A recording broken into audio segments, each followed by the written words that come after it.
बिस्मिल्लाहिर्रहमानिर्रहीम, अस्सलाम वालेकुम। मैं हूं ईसा नकवी। आज जुमेरात 2 जनवरी है। मेरे साथ फैसल चौधरी साहब मौजूद हैं। आज वैसे बड़ी खबरों का दिन है। वो जो बड़ी बड़ी खबरें हैं उनको आगे के लिए उठा रखते हैं। फैसल चौधरी साहब अभी डायरेक्ट अडियाला जेल से मेरे पास यहाँ पहुँचे हैं और इमरान खान साहब से कोई लगभग 76 मिनट की मुलाकात हुई है। और उस मुलाकात के बाद जो इनकी गुफ्तगू है उससे तो ये लगता है कि अडियाला जेल में तो कहानी उलट चुकी है।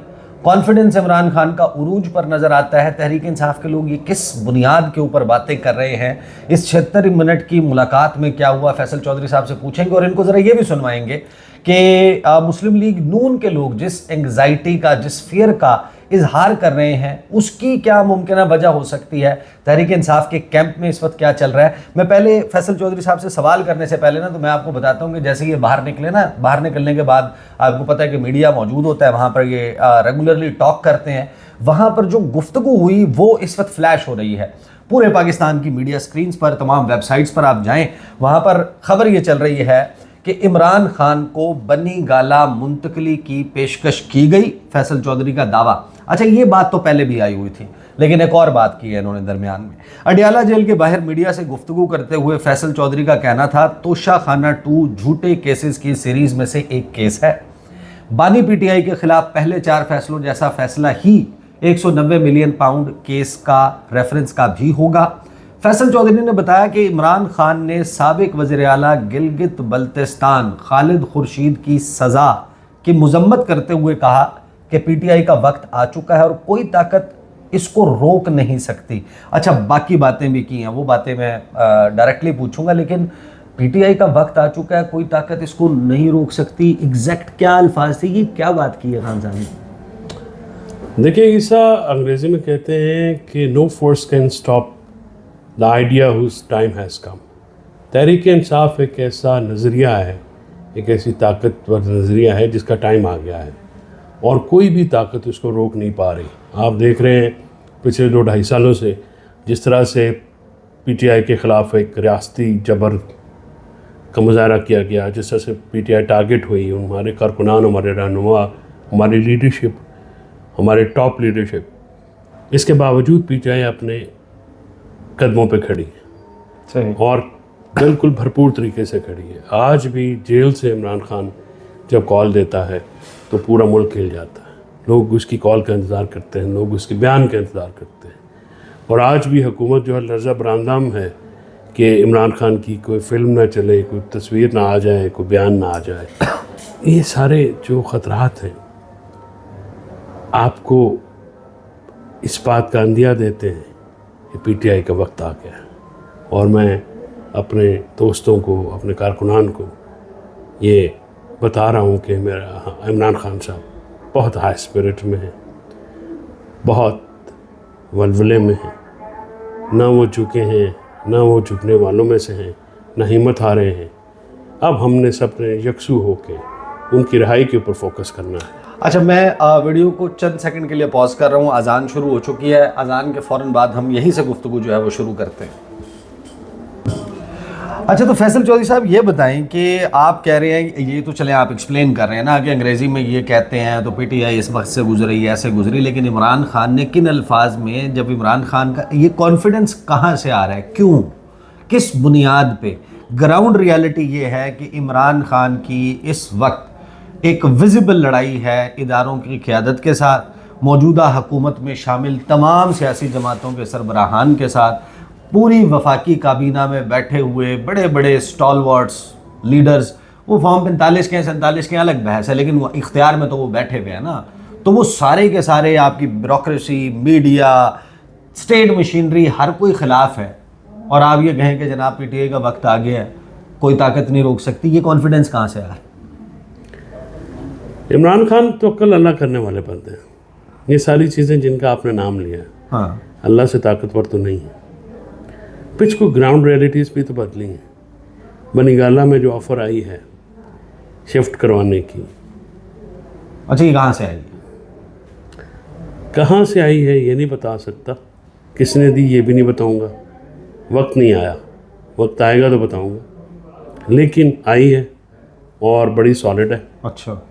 और लेकिन इमरान खान साहब ने कहा कि पहले मेरे रहनुमा और कारकुनान जो हैं कारकुनान को पहले, फिर रहनुमाओं को, मैं सबसे आखिर में हूँ। नहीं, ये ऑफ़र बरास्ता पेशावर आई है, बरास्ता इस्लामाबाद आई है, बरास्ता यानी कि पिंडी से पिंडी में, यानी कि लोकल कॉल है या एक और शहर की, या कोई इंटरनेशनल डायलिंग हुई है? ये तो बताए ना, ये क्या हुआ है? लोकल कॉल नेशनल डायलिंग से या इंटरनेशनल डायलिंग से हो सकती है। आजकल व्हाट्सएप होता है ना, आजकल सारी कॉलें लोकल हैं। बरास्ता मैंने अर्ज़ किया ना कि लोकल कॉल नेशनल और इंटरनेशनल व्हाट्सएप से भी हो सकती है। यानी ये सारे अवामिल हैं इसमें। सर आप थोड़ा सा जो है ना वो, आप, मैं समझता हूँ आपकी एंजाइटी को बतौर नहीं, मेरी एंजाइटी तो इस वक्त जावेद लतीफ़ किया, मैं आपको सुनवा भी दूंगा। वो मुझे पता है। उसमें असल में जावेद साहब, वो ख्वाजा आसिफ साहब रिटायरमेंट वाले वो मैं आपको वो सुन, आप मुझे ये सारे क्यों घबराए हुए? आपने कहा कि डील की पेशकश हुई थी। इमरान खान ये कह रहे हैं कि मैं जब तक बगैर ट्रायल लोग रिहा नहीं किए जाते, इमरान खान कहीं मुंतकिल नहीं होंगे। इमरान खान ने अडियाला जेल से, आप लोगों का दावा है कि वो आ रहे हैं, बस कोई टाइमलाइन कह रहा है कि फरवरी में आ रहे हैं, कोई कह रहा है 31 जनवरी तक पटाखा बज जाएगा, कोई कहता है नहीं जी ट्रंप की स्वेरिंग इन 20 जनवरी तक ही ये मामला हो जाएगा, कोई कहते हैं कि मार्च होगा। इस साल के बारे में तो सारे ही कह रहे हैं कि इमरान खान ने बाहर आना है। इमरान खान ने अडियाला जेल से रिहा होकर बाहर आना है, या इमरान खान ने अडियाला जेल से एक दरख्वास्त दे के बीमारी या किसी भी बुनियाद के ऊपर इंसानी हकूक़, आप लोगों ने कोई दरख्वास्त दे के उनको पहले बदनीगाला मुंतकिल कराना है, वहाँ से बाहर आना है? गो अबाउट क्या है? देखिए, ये हैं डिटेल्स, ये है मैकेनिज़्म, ये मोडालिटीज़, ये तय हो जाएंगी। इस वक्त जो बात है, ये इमरान खान साहब का यही मौक़िफ़ है पहले दिन से। जब उनको बात की गई तो उन्होंने मुज़ाकराती कमेटी में कहा कि नहीं, हामिद रज़ा साहब ने बारह के बताया, अभी 2 बातें उन्होंने बड़ी इंपॉर्टेंट की थी। उन्होंने कहा मेरे साथ जो भी सलूक हुआ है, जिसने भी किया, मैं उनको माफ़ करने को तैयार हूँ। जो मेरे पास झूठे पर्चे मेरे ख़ानदान के ऊपर, बेगम साहबा के ऊपर, सब के ऊपर। और दूसरा उन्होंने कहा कि मैं जो बनी गाना मुंतकली है उस पर उनका एक मौक़िफ़ था, लेकिन इसमें एक मौक़िफ़ हमारा भी है जो खान साहब के सामने हम रखते हैं। और हम खान साहब के सामने कम से कम मैं अपनी हद तक, मैं तो बड़े ज़ोर शोर से रखता हूँ। वो क्या? वो ये है कि इमरान खान साहब की रिहाई हमारे लिए बहुत इम्पॉर्टेंट है, और इमरान खान साहब की रिहाई के साथ ही सारे काम हो जाएंगे। इमरान खान साहब कसरे नफसी से काम लेते हैं, वो एक बहुत ही अच्छे दिल के लीडर हैं। वो अपने कारकुनान का ऐसे ख्याल रखते हैं जैसे बाप बच्चों का रखता है। मुझे याद है जब मैंने 26 नवंबर का वो हादसा मैंने उनको बताया तो मुझे कहने लगे अगले दिन कि मैं रात को नींद की गोली भी खाते रहा, मुझे नींद नहीं आई, मैं इतना दुखी था। हम चाहते हैं कि इमरान खान साहब की रिहाई जो है, क्योंकि इमरान खान के ऊपर टॉप ऑफ द एजेंडा है ही। मेरा तो एजेंडा ही एक है। अच्छा, मेरा एजेंडा, बाकी जो है वो सेकेंडरी एजेंडा है। Primary agenda Imran Khan. कह रहे हैं कि अगर वो एजेंडा आइटम नंबर 1 है, यानी इमरान खान की रिहाई हो जाए, तो बाकी एजेंडे खुद ब खुद अमल दरामद हो जाएगा। तो बाकी एजेंडे जो हैं वो आप देखिएगा कि वो कोई मसला ही नहीं है, क्योंकि यार हमारी इमरान खान साहब की आखिरी केस में भी बेल हो गई थी। ये फिर न्यू टाउन का एक फ्रिवलेस है मुकदमा, जिसमें 100 मुकदमे हैं, उसमें एक ही बहतान है, वो जी कॉन्स्पिरेसी की और अबेटमेंट की। ना कोई कनेक्शन है, ना नामजद लोगों के साथ उनका कोई इंटरेक्शन है, एवं जेल में बैठे बनाए जा रहे हैं। अच्छा, मुज़ाकरात वाला मामला, बातचीत हो रही है, ये कॉन्फिडेंस, वो ट्रक की बत्ती के पीछे, ये तो बहुत दफ़ा हुआ है। मई 2022 ये ऑफ़र के इलेक्शन, वो खान साहब की एक मशहूर फ़ोन कॉल, साथ वो बैठे हुए थे, शाह महमूद कुरैशी, उन्होंने किसी से बात की, फिर खान साहब के कान में कहा, वो माइक ने कैच कर लिया कि वो कह रहे हैं ट्रैप कर लेंगे, तो खान साहब ने कहा उन्हें कहो कर लो ट्रैप। मुज़ाकरात और बातचीत चल रही होती थी, ऐवान सदर में भी हुआ, ये सब कुछ हुआ। अभी जो आप हैं कॉन्फिडेंट हैं, आपको क्यों लगता है कि इस मर्तबा कोई स्मोक स्क्रीन नहीं बना हुआ, कोई होक्स नहीं है, ये ऑफ़र भी सीरियस है और बाकी चीज़ें भी तब्दील हो रही हैं? What's the reason? सर बात यह है कि हमारी कुछ अपनी रीज़न्स हैं। कुछ हम समझते हैं कि इस वक्त जो हुकूमत है वो अदम इस्तेहकाम का शिकार है, चाहे वो सियासी हो, चाहे मुआशी हो। दहशत गर्दी का फरीद जो है वो भी एक सर चढ़ के बोल रहा है। इमरान खान की जो ज़ात है, उनका हिस्सा पाकिस्तान की सियासत में ये दुनिया पे भी आश्कारा हो गया है, मुल्क में भी आश्कारा हो गया लोगों को, उनके मुखालफिन को। इमरान खान की ज़ात ही महवर है। इमरान खान ही पाकिस्तान को आगे लेके जा सकते हैं। इमरान खान की आशीर्वाद से आगे जा सकते हैं, इमरान खान लेके जा सकते हैं। कोई तीसरा फैक्टर इस वक्त पाकिस्तान को डिलीवर नहीं कर सकता, चाहे वो पाकिस्तान डायस्पोरा हो, लोकल पाकिस्तानी हो, इंटरनेशनल वर्ल्ड हो, इंटरनेशनल लीडर्स हो, और बैनुल-अक़वामी दुनिया पे चेंजेस जो आ रही हैं, उन सबको आप मद्देनज़र रखें। इमरान खान साहब इज़ द सेंटर। चले हम And focus. इस सारे आर्गुमेंट को मान लेते हैं कि ये फैक्टर्स हैं जिनकी वजह से आप कह रहे हैं कि हमें लगता है कि इस मर्तबा ये मामला सीरियस है। नवाज शरीफ साहब, उनके ऊपर केसेस हुए थे, हम सबसे बड़े नक्काद थे इस बात के कि वो केसेस झूठे हैं सच्चे हैं, इस बात से कतई नज़र। उनको जिस प्रोसेस के तहत रिहा किया गया है या उनके केसेस ख़त्म किए गए हैं, वो इंसाफ के किसी तकाजे पे नहीं आता, वो किसी किताब का हिस्सा नहीं है कि बायोमेट्रिक मशीन चल के पहुंच गई, हाई कमिश्नर ने जनाब सी ऑफ किया, मीटिंग की, उस वक्त उनका स्टेटस क्या था, उम्मीद पाकिस्तान तैयारे पर आए, तैयारे के ऊपर आने के बाद डायरेक्ट जनाब जलसागाह में लैंड किया। सबको पता था ये केसेस ऐसे ख़त्म हो जाएंगे। खान साहब के केसेस ऐसे ख़त्म होंगे? नहीं। कैसे ख़त्म होंगे? हम खान साहब समेत अपने सीरान और कारकुनान की अदालत से रह जाते हैं। तो अदालत तो नहीं कर रही ना। नहीं, कैसे? क्यों नहीं कर रही? फैक्टर क्या है? मैं बताता हूँ फैक्टर क्या है। प्रोसिक्यूशन, इन्वेस्टिगेटिंग, सबसे पहले तो ये तो सारे केसेस मुद्दयत ही पुलिस की मुद्दयत में, कोई प्राइवेट कंप्लेनेंट नहीं है। पुलिस का मतलब हुकूमत, सही। प्रोसिक्यूशन एजेंसी हुकूमत, एडजुडिकेशन जो एडजुडिकेटिंग एजेंसी है।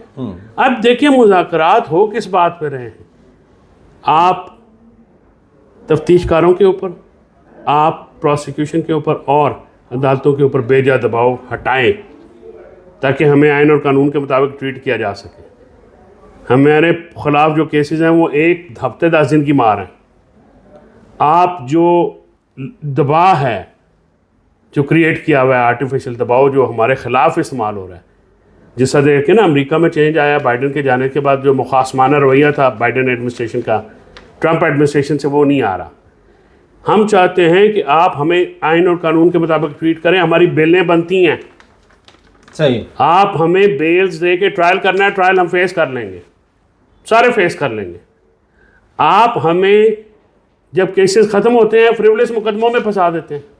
सही। ये स्टेट की होता है ना, अपर हैंड होता है। तो हम ये कहते हैं कि उसकी वजह से हुआ क्या। मैं माज़रत चाहता हूँ, एक जुमले में आपको मुकम्मल कर देता हूँ। केपी पंजाब असम्बली के तोड़ने से लेके इलेक्शन शंबल, वर्करों की, रहनुमाओं की, उनके घर वालों की, उनके घरों की तौहीन, इलेक्शन 47 फॉर्म 47 का फ्रॉड, काजी फायजी समेत जो दूसरी हाई कोर्ट्स हैं उनकी तरफ से ह्यूमन राइट वायलेशन का नोटिस ना लेना। 26 नवंबर तक अब बात में है, बंदे शहीद हो गए, गोली मार दी। आपसे नहीं टूट रहा, वो बंदा भी नहीं टूट रहा, पार्टी भी नहीं टूटी। ठीक है, पार्टी में से लोग आपने मार तोड़ के निकाले, नए लोग आ गए, नए लोगों को आप फायर करेंगे और नए लोग आ जाएंगे, क्योंकि नज़रिया है, फोर्स से नहीं रुकेगा। इस चीज़ को हम करके है ना। और सबसे ज़्यादा नुकसान किसका हुआ? 42 अरब रुपया पाकिस्तान, 42 अरब डॉलर। सईद चौधरी का डॉन में आर्टिकल है, वो पढ़ें। 42 अरब डॉलर पाकिस्तान को नुकसान हुआ है जब से PDM की हुकूमत आई है और नो कॉन्फिडेंस मोशन हुआ। आप पिछले संडे का डॉन निकाल लीजिए, थर्ड पार्टी वैल्यू, मैं अपना नहीं दे रहा, आप उसमें जाके जो बिजनेस पेज इकॉनमी का वो देखिए कि उसमें ग्रोथ रेट कहाँ 6 पॉइंट समथिंग था, अब 6.2 था, 6 पॉइंट था, अब 0 हो गया। जो शहबाज शरीफ ने छापा, हाँ, उनकी हुकूमत ने छापा 2022 जब बजट पेश हुआ तो उस डॉक्यूमेंट पेश जैसे हमारे के साल वाला था। हाँ, ठीक है, उस अगले साल हम आ गए स्टेज के ऊपर। अभी मसला ये है कि आप ये मुझे कह रहे हैं अब ये मुल्क चल सकता है इस तरह? आप नहीं चल सकता सर, ऐसे करियाने की दुकान नहीं चलती, अल्लाह असल आपका भला बात करे। लेकिन मसला कुछ और है। आप जो बात कर रहे हैं, आप ये बता रहे हैं कि ये सारा प्रोसेस इस तरीके से हो गया है और अब ऑफर भी आ गई है जो हुकूमत वाली साइड से नहीं आई है। कहते हैं, तो मैं सुनवा देता हूँ, राना सनाउल्लाह कहते हैं कि हम ये ऑफर कर सकते हैं कि आप जेल में नहीं रहना चाहते, आप अपने घर चले जाएं। अब घर से मुराद हाउस अरेस्ट है या रिहाई है, जो भी है वो खुद एक्सप्लेन करेंगे, लेकिन उसके बदले में तहरीक इंसाफ को, इमरान खान को ये गारंटी देनी होगी कि 2029 तक, 2029 तक हमें नहीं छेड़ोगे तो हम तुम्हें छोड़ देंगे, इस पे क्या है? पहले कहते थे नहीं छोड़ेंगे, आप कहते थे नहीं छेड़ोगे, तुम नहीं छेड़ोगे, वादा करो हाँ वादा करो तुम कि मेरे से नहीं छेड़ोगे। तो ये छेड़ना क्यों जरूरी है? ऊ कर ले आप, सिर्फ छेड़ना जरूरी है। वो की प्रैक्टिस आजकल शहबाज शरीफ करा रहे हैं सारे वजीरों को। अच्छा, वो आपको नहीं कह रहे, वो अपने वजीरों को करवा अपने रहे हैं। वजीरों को वो ओना नहीं कहना, जो उन्होंने कहना वो है की हो गया। अच्छा, मैं इसको भी प्ले कर सकता हूँ। कहते हैं ख्वाजा आसिफ साहब की, बल्कि ये सुने, ये मुझे बताएं ये क्या हुआ है। ख्वाजा आसिफ साहब का जो लहजा है, वो तो उनकी पिच शुरू होती थी कि तबाह बर्बाद कर देंगे, वो तो आप लोगों को ताने, ये क्या कह रहे हैं ये जरा सुने। 35 साल हो गए हैं पार्लियामेंट में, तो 34 साल तकरीबन जो है हो गए हुए हैं। तो मेरी कोई ख्वाहिश नहीं है कि मैं जो है मजीद जो है वो जिस उम्र में मैं पहुंचा हूँ, तो मेरे ख्याल है इंसान को इस कनात कर लेनी चाहिए, और मैं कनात कर चुका हूँ। इंशाअल्लाह ताला अल्लाह ताला ने हिम्मत ताकत दी तो ज़रूर सियासत को खैर आबाद करूँगा, अगर मुझे मेरी लीडरशिप ने इजाज़त दी। 100%। ये क्या हुआ? पहले वो जहांगीर तरीन ने सियासत को खैरबाद कहा, अब ये कह रहे हैं कि मुझे ख्वाजा साहब 2018 में भी स्लिप में कैच हो गए थे, थर्ड अंपायर ने वीडियो छुपा ली बाजवा साहब ने। इस बार भी फॉर्म 47 पे है। दुनिया ने देखा है, हरियाणा डार इलेक्शन जीत गई थी, ठीक है। पीटीआई ने नून लीग को और पीपल्स पार्टी को पंजाब में, केपी में धो दिया, कराची में, हैदराबाद में। ये तो फॉर्म 47 की हुकूमत है। और फॉर्म 47 में अगले जो उन्होंने कहा है कि हमने आपको बैसाखी नहीं बैसाखियाँ दी हैं, आपको क्या चीज़ चाहिए, आपसे डिलीवर तो हो नहीं रहा। ना आप मैशत ठीक कर सके, ना मुल्क में अमन अमान आ सके, ना आप सियासत कर रहे हैं, ऊपर से ना मीडिया कंट्रोल में, ऊपर से जो आप गंद करते हैं आप उठा के इदारे के डाल देते हैं, अदालत के कंधे के ऊपर बंदूकें चला रहे हैं। आपने खुद क्या करना है, देखिए ना, आप डिलीवरी, ईसा साहब आप मुझे एक जगह पर ला सकते हैं सिफारिश के ज़रिए, उसके आगे मेरी परफॉर्मेंस होगी। ये इतने निकम्मे हैं कि इनसे परफॉर्म ही नहीं हो रहा और मुल्क को तबाही के दहाने पर पहुंचा दिया। तो नेशनल और इंटरनेशनल इस्टेब्लिशमेंट सोचती हैं ना, ये मुल्क है तो वो भी है ना। अब मुझे ये बताएं, फाइनली मैं आपको ये सुनवाई देता हूँ, आप जितनी सारी बातें कर रहे हैं उन सारी बातों को अब नून लीग के लोगों का एंग्जाइटी से भरपूर लहजा, ये ज़रा सुने। जावेद लतीफ़ साहब वो तो कह रहे हैं कि दबाव है, तो आप पे भी दबाव है, ये ज़रा मुझे बताएं। मैंने सुना, मैं तो यही बात कर रहा हूँ, मुझे अब अपने मुंह से या इनके मुंह से ज्यादा गर्ज है रियासत के मुंह से। मुझे ये चौधरी साहब बता दें आप कि आप 2 साल से कह रहे हैं कि ये शख्स जो है पाकिस्तान पे हमलावर हुआ है। आप 2 साल से कह रहे हैं कि इसने 190 मिलियन पाउंड खाया। 2 साल से आप नहीं, 14 साल से आप कह रहे हैं कि इसने सिविल नाफरमानी का भी ऐलान किया था। आप बार बार ये बात कर रहे हैं कि आलमी कुव्वतों का आला कार है ये। आप बार बार ये बात कर रहे हैं कि फॉरेन फंडिंग पाकिस्तान के कानून के मुताबिक जुर्म है। तो आप तमाम चीजों का पशपुश डाल के आप किसी के दबाव में उसको हाउसलेस करेंगे। फिर बाकी छोटे छोटे गुनाहगारों का क्या गुनाह है भाई? ये हुकूमत पे भी कोई दबाव है, आप पे भी ये मुज़ाकरात करने के लिए? ये चेहरा जावेद लतीफ़ का है, ज़बान नवाज शरीफ की है। वो कौन सी मूवी थी, 3 इडियट्स के शब्द जो हैं वो बोल रहा है लेकिन शब्द हमारे हैं। हाँ, तो अब ये कह रहे हैं कि बोल जावेद लतीफ़ रहे हैं लेकिन शब्द नवाज शरीफ साहब। ये नवाज शरीफ का लहजा है, लबो लहजा, मरीम नवाज का लबो लहजा। ये जावेद साहब हो, खाज साहब हो, तलाल हो, हमारा अपना और लोग हों जो हमारे भाई दोस्त दूसरे हैं, ये वो सारे हैं जो इस अदम इस्तेकाम के बेनिफिशरी हैं। और ये समझते हैं, कहा गए कि अगर ये रिलेशनशिप बेहतर हो गए और टेम्परेचर नीचे आया, फियर फैक्टर और इस्तेकाम की तरफ गए, तो ये